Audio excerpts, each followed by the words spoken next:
What's up, guys? Coach Shelby here, and I wanted to talk to you a little bit about squats and squatting and how it relates to the vertical jump. And if you know anything or if you've read anything on vertical jumping and vertical jumping programs, you know that leg strength matters a great deal, and there's a lot of research that shows that your squat increases, therefore your vertical increases.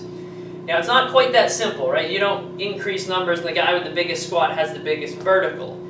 But what it does mean is the guy that has stronger legs has the capacity from which to create more force, and thus can increase his vertical from there, his or her vertical from there.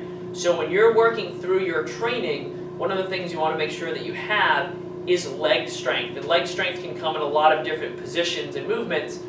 So one of the things I'm big on is increasing leg strength, not only in terms of a traditional squat, which would be like a bilateral squat with feet side by side, but also in terms of positioning where you have your legs in a slightly different stance. So you might have your back leg back, and you might be in what's called like a split squat or a split stance position. And there's a lot of different ways we work this, a lot of different squats we use, but you want to think about it as a cup. And I always use a strength analogy and power analogy with regards to a cup. So you want to think about strength in the general sense. Think how much weight in this instance that you can squat, right?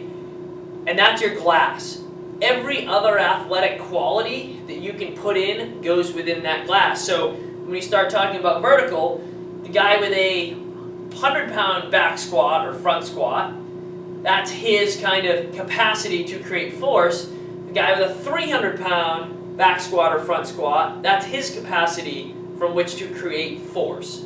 So from there, in a general sense, if all things being equal, the guy that has 300 pounds of force has 3 times as much leg strength, or the capacity from which to have it. So you want to think about increasing leg strength to have that capacity. Then on top of that, then we start to worry about different positions. We start to worry about things like plyometric programming in terms of jumping exercises, which allow you to create force quickly. And the quicker you can create force, the more force you can create.